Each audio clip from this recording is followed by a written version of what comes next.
It's not often I'll talk about an art crime, but there's been one. And it's happened at the Louvre. And look, the idea that you could just replace them with some dupes from La Visa or Kmart. Dupes are good these days.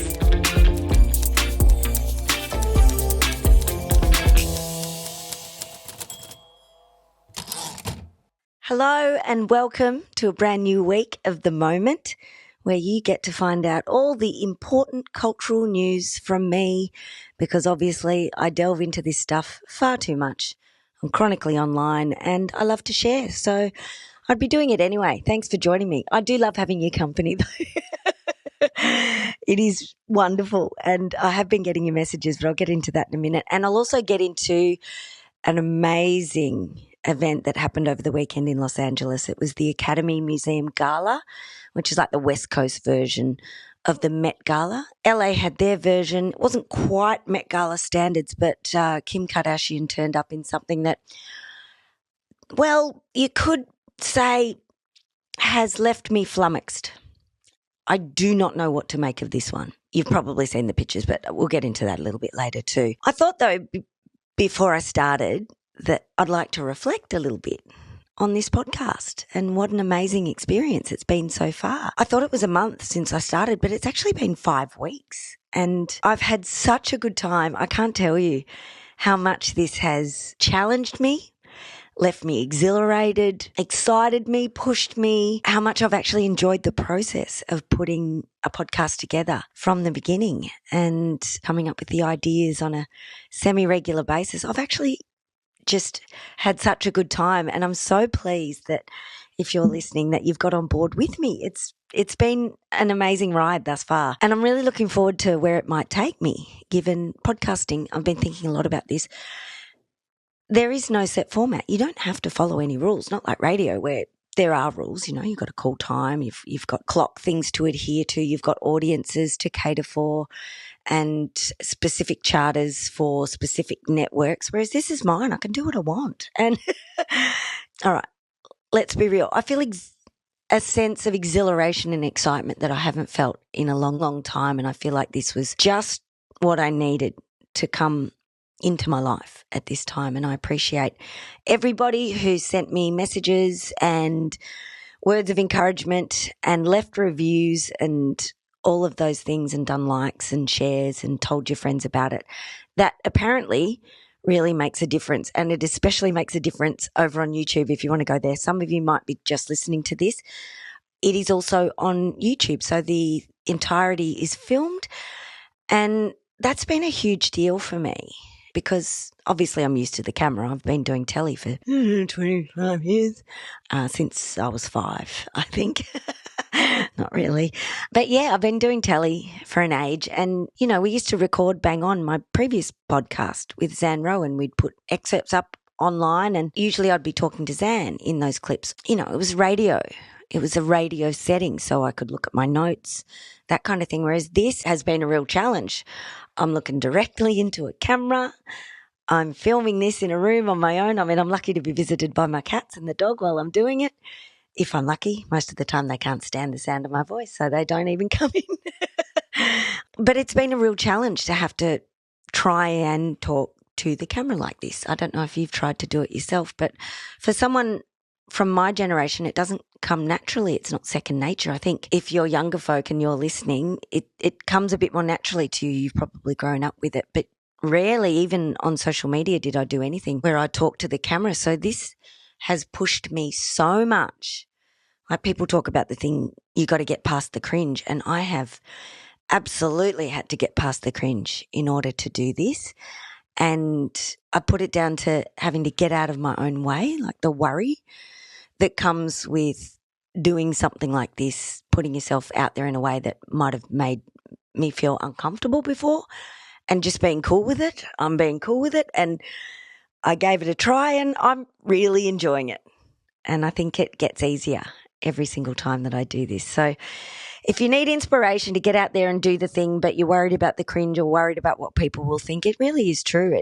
It does dissipate a little once you've given it a go a couple of times. And frankly, if you're not doing it, that great idea that you had might not ever see the light of day. So I'm absolutely wrapped with how it's gone. I'm so pleased. I've learned a lot about technology as well, which, if you know me, you'll know is not my forte. I have very, very patient producers in Rosh and Amelia, and it's been a real learning curve. But again, if you can like and subscribe, put it on whatever, leave a comment. I do read them, and I'm trying to get better with social media and responding to people too. That's been another challenge. Oh, there's my cat, Steve. See, if you watch on YouTube, you might get to see Steve. So yes, I've been checking my messages a lot more because I'm obviously keen to know your input as I reflect on what's worked, what hasn't, what you like, what you think might work for future episodes of The Moment, because as I said, free reign.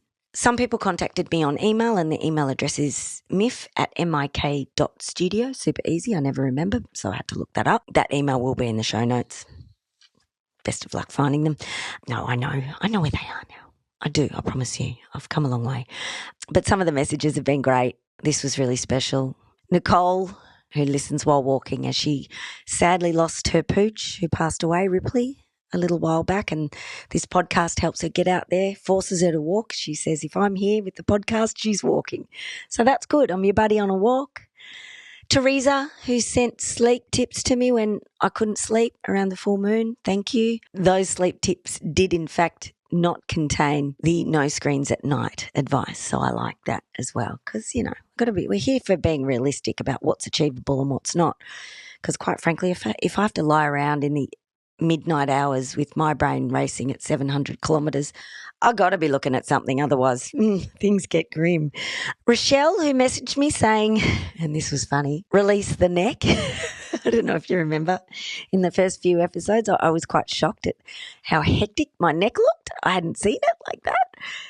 And since then, I've worn a lot of skivvies, although it has been cold. I film in Melbourne. It's still cold here in Melbourne. It's the occasional hot day, but still, I love a skivvy, and I've been wearing a lot of skivvies this year because, they're farshun as well. But her email made me giggle. Summer's coming and my hectic neck will be released, but also the microphone is now covering it up a little bit, which is nice. Why are we so mean to ourselves? I think I said this when I first noticed it. But anyway, the hectic neck will be out and proud this year. Oh, and also Tess, who messaged yesterday saying that she loved the episode with Claire Stevenson, who is responsible for the new podcast, The Pylon, and also her novel about the same subject of internet pylons. And she's loving the pod in general, and I just love to hear it. We love to hear that. I take on your criticisms as well, if you have any. Quite often they're quite useful. If they're mean and nasty and telling me to, go F myself, then not interested. But if you have a genuine criticism, I'd love to hear it. But yes, your input. What have you enjoyed? What would you like to see? Anyone you'd like me to talk to that you think would make an interesting guest? Anyone you think is having a moment that I might have missed? That would be fabulous. Just message me. I'll give you that email again, myf@mik.studio. A couple of quick moments before I get into the meat and potatoes. One of the greats, Blondie, Debbie Harry. She's still performing, still achieving, still doing amazing things, proof that you can continue doing what you do at any age. And quite frankly, the way the world's going, we're all going to work until we drop off the perch. So Debbie Harry's always been a leader, always been a tastemaker. So she's still doing it to this day. Anyway, she said that if there was a biopic to be made, she would like actor Florence Pugh to play her. I like that. And I say, yes, I think that would work incredibly well. And I think Florence Pugh has the range to play someone of the ilk of Debbie Harry. Bit of sad news though. We lost one of the greats over the weekend as well. And at a very young age, I have to say, it hits different when people are dying at 51. When I'm in my 50s, it becomes very real. That's been an interesting part about getting older. However, it is a fact of life, and we lost a great, and I want to celebrate the contribution that R&B pioneer, and I guess one of the pioneers of what we now know as the neo-soul movement. D'Angelo, he died. He had pancreatic cancer, sadly, and passed away at 51. A figurehead of that particularly sexy neo-soul movement. I think, sadly, the last couple of decades were quite difficult for him in many ways. But there was a beautiful period there around his second album. It was around 2000, 2001. And he released his second record. And from it came the third single. And this song, go and look it up today. Untitled, How Does It Feel? All right. Imagine me. Gosh, I was, probably late 20s.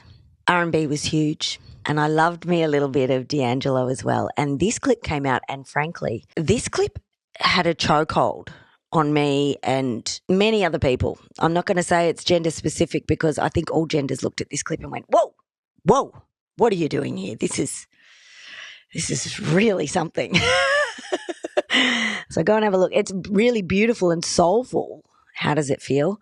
Super cool as well. But all you've got is D'Angelo's torso. Like, it's down the bottom to the point where it's pretty much close to being illegal, and you get to see those little divots. I didn't know what they were called until today. I had to look it up, and believe me, the search that you'll find if anyone's going through my computer in the next 24 hours will be a bit weird, okay? Because I had to find out what it was. But it's called the V-cut, or the Adonis belt, or the Apollo belt. It was on show for all to see. And it was pretty wild back in those days. Racy AF is what it was. And I don't think I'd seen anything like it. And quite frankly, I don't think you see that kind of masculinity portrayed very often in popular music. Absolute game changer in that regard. The camera never goes too low, so it's legal, but don't watch it at work, I would suggest. And it's hard to tell at one point if he's actually singing or he's receiving, if you know what I mean. It's almost impossible to tell, and I think that's the point. But whatever he was getting at that point, we all wanted some, and yeah, absolute game changer, D'Angelo. And apparently a lovely fella to boot, so will be missed.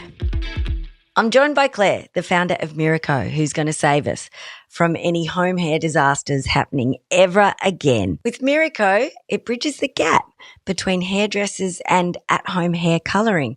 It's a beautiful product. It's gentle, it's safe, and it's really easy to use. Claire, tell me about Miiroko. Where did the idea come from? Who was it for? So working as a hairdresser in the salon, I could see that so many people were struggling to get an appointment. They were finding it quite a chore to do their hair. And so the alternative was a supermarket box dye, which was really way too harsh and too strong and too difficult to get it right. So what I wanted to do was create something that had the beautiful results of the salon quality colour, but it was easy enough to do at home. And how easy is it to use? It's really easy, Myf. You'll be fine. Oh, good, because I'm not good with instructions, and I also have a bad history with doing home hair from the boxes, and, yeah, it never worked out well for me. Yeah, it'll be pretty easy for you, I think. Good. I'm glad. Thanks so much, Claire, from Miiroko. I used Miiroko on my hair and I loved it. A beautiful dark chocolate colour for me. And as a fan of the moment, you can pick up your hair colour with a 15% discount with the code MYF15, that's MYF15, at Miiroko.com. All right, it's not often I'll talk about an art crime or an art heist here on The Moment, but there's been one. Who knew? And it's happened at one of the most important institutions in the world, the Louvre.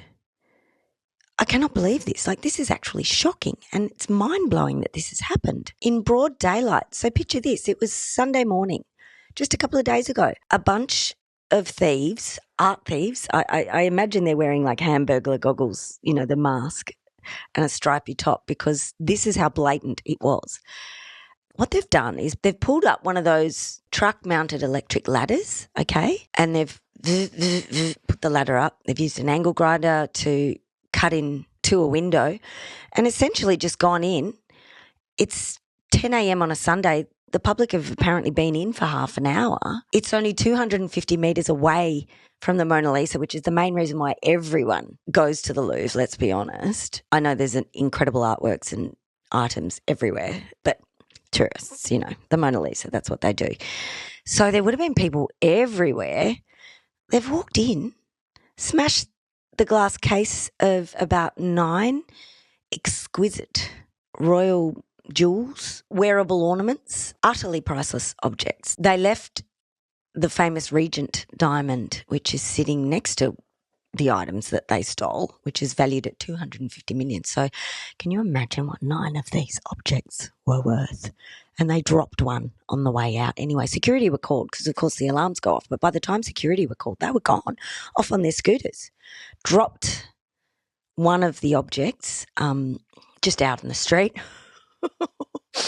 Far out. And off they popped with their looter's bag on their backs. Probably a pillowcase like Santa, for all I know. Who knows? There have been obvious questions about security in the Louvre and whether or not enough security was there.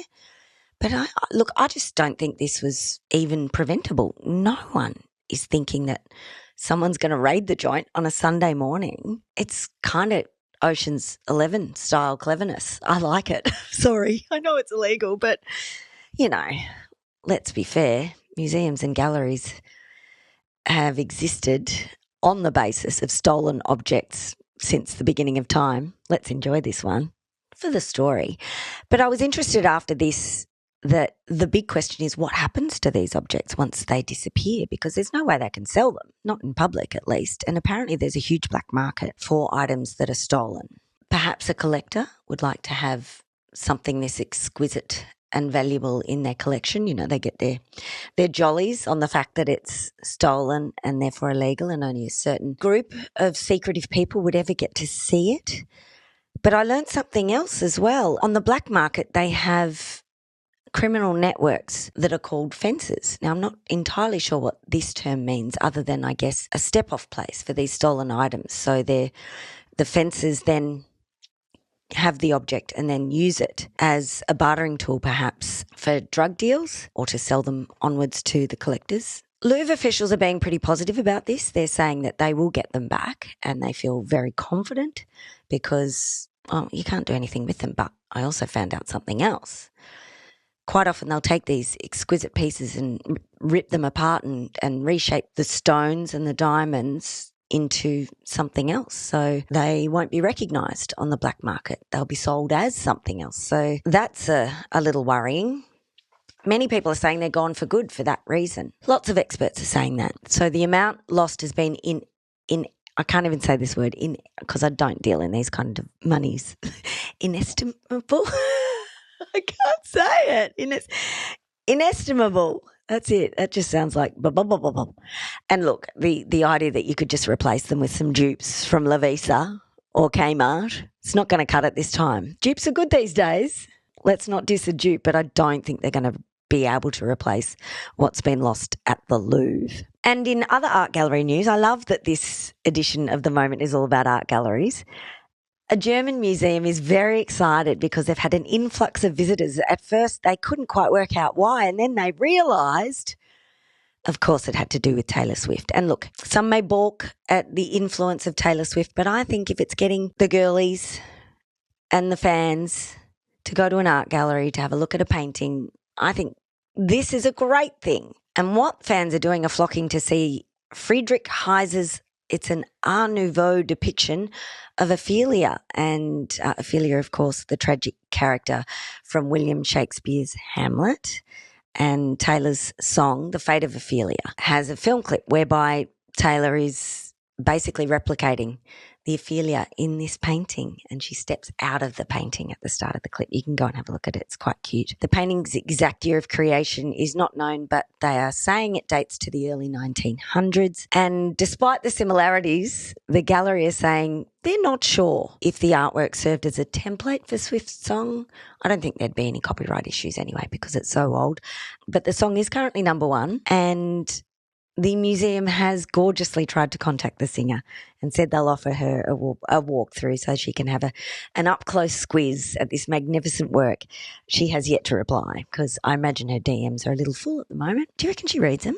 I feel like she does, actually. I feel like she's a micromanager. Not to be bitchy. That sounds like a bitchy comment, but I feel like she is across everything. Otherwise, where would the idea for all those Easter eggs that she drops here, there and everywhere and everyone's a part of? Like, I feel like she's just really into the details in a way that would do my nut in, but good on her.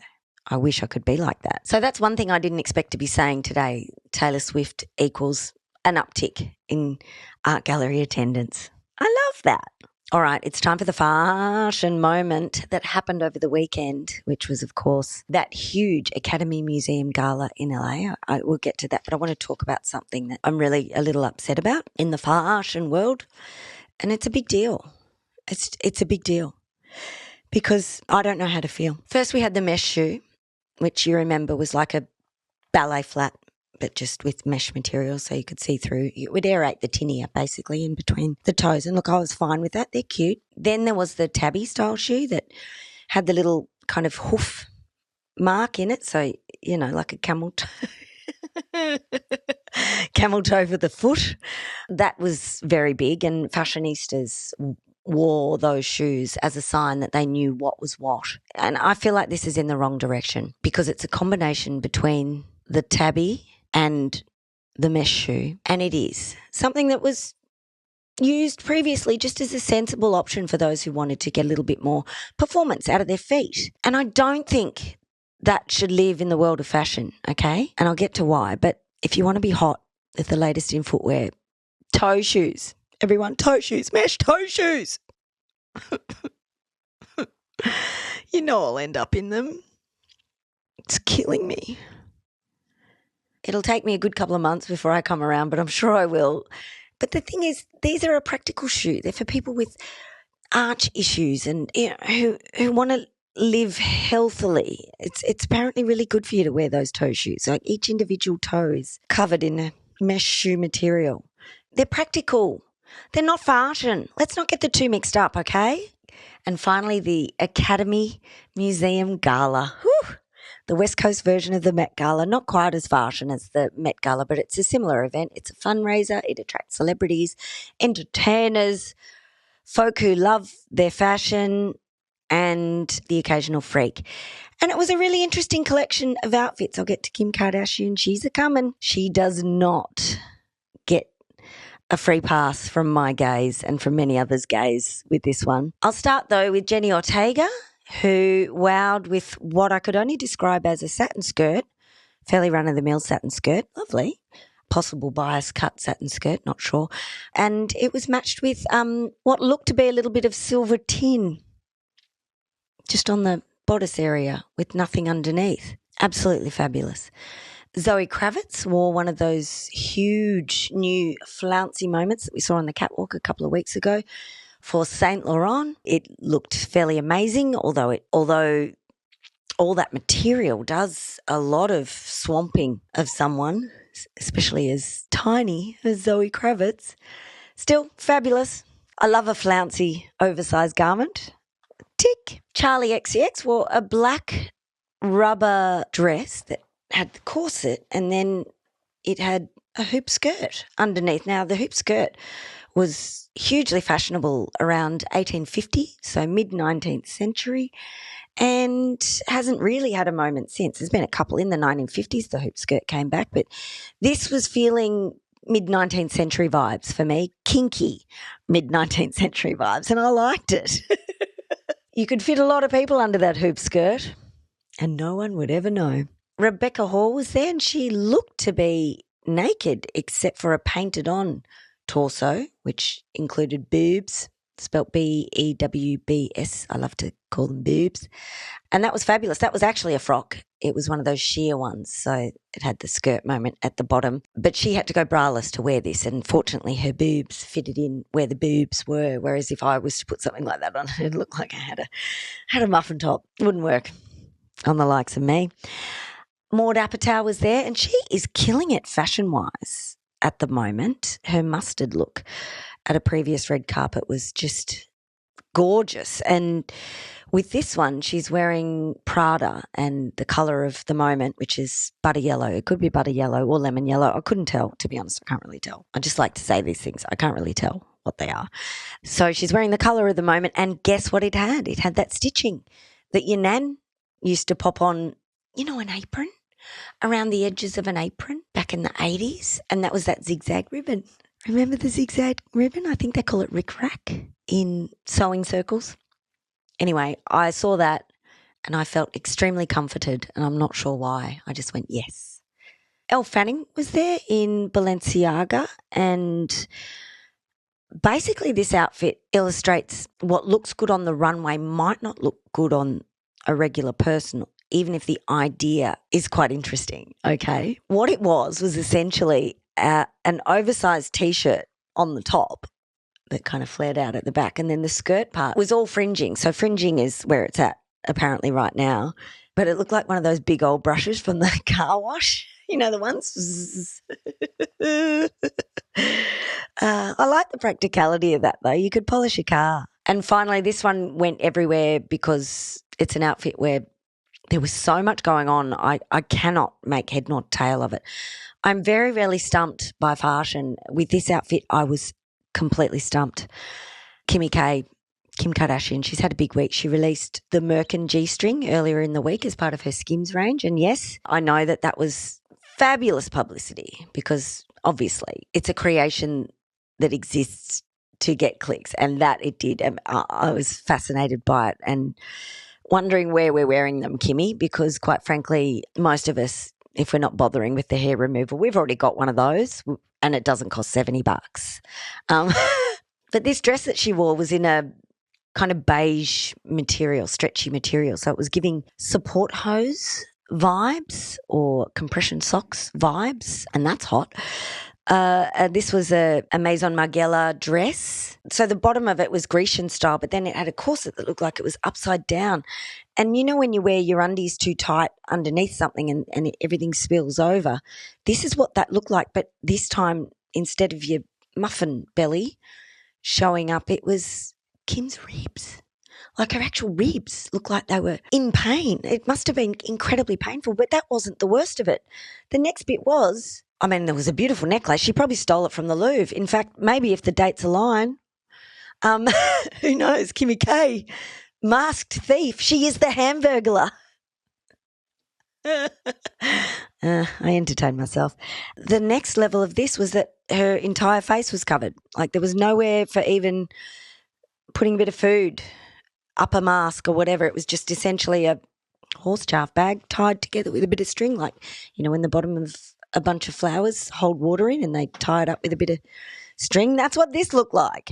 And it was strange, maybe in the best possible way, but I don't know what it was trying to say. I could not work this one out. It was giving beekeeper vibes. That's what it was giving. She's a glamorous beekeeper, perhaps. And we do need to save the bees because they are dying out in parts of the world. So perhaps this is the first step into some sort of environmental cause down the track. Who knows? The bit I liked about it, though, is if you don't want to bother with your makeup, this is the perfect option. Just cover the face entirely. But how are we eating while wearing something like this, Kimmy? This is what I need to know because you can't get anything in there. It's cinched at the neck. And interestingly, you could see that she'd possibly tucked into a little greasy spring roll or a dimmy before this gala, given the fact that if you checked out the up-close photos, you could see that there was grease marks around her mouth, or maybe they were just sweat marks or spit marks. I don't know. Either way, you'd have to eat your dinner before you go to something like this. There'd be no chicken or beef on the tables here. I feel like this is the next stage in the evolution of the Kardashian oeuvre, in that the older I get, the more I realise everything she does makes us feel bad about ourselves. And look, I'm not criticising her or Skims. The whole world has been cashing in on making women feel bad about themselves since the beginning of time. So this is not new, and I'm certainly not attacking Skims or Kim for this. She has just seen a gap in the market and capitalised on it. And how you feel about that is how you feel about that. But yes, women are always the target of these campaigns. Remember that. So Skim started out basically encouraging us to cover up our wobbly bits, to feel bad about our wobbly bits because it's shapewear, okay? And I wear shapewear. I like to cover up my wobbly bits. That's fine. But now she's giving us pube merkins, and is that for those who lasered the shite out of whatever they had down there and now can't grow it so that they can replace it, so they're supposed to feel bad about that? I'm not entirely sure. Don't quite understand that one. And more recently, Skims released that chin hammock.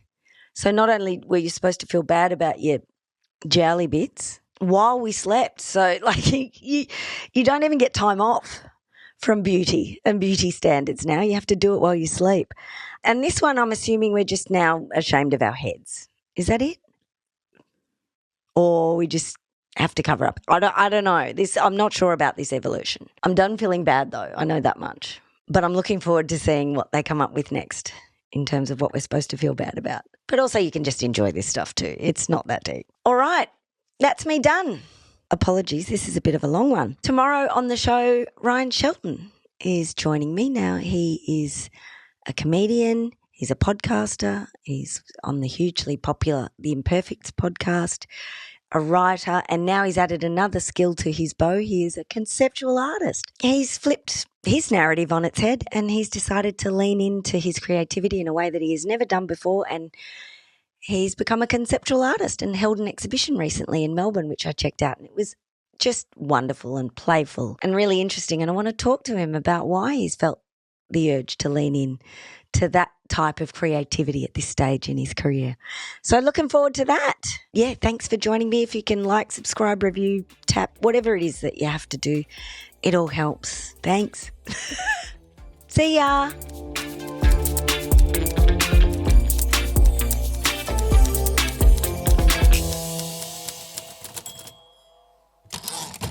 This is an MIK made production recorded on Wurundjeri land. Always was and always will be Aboriginal land.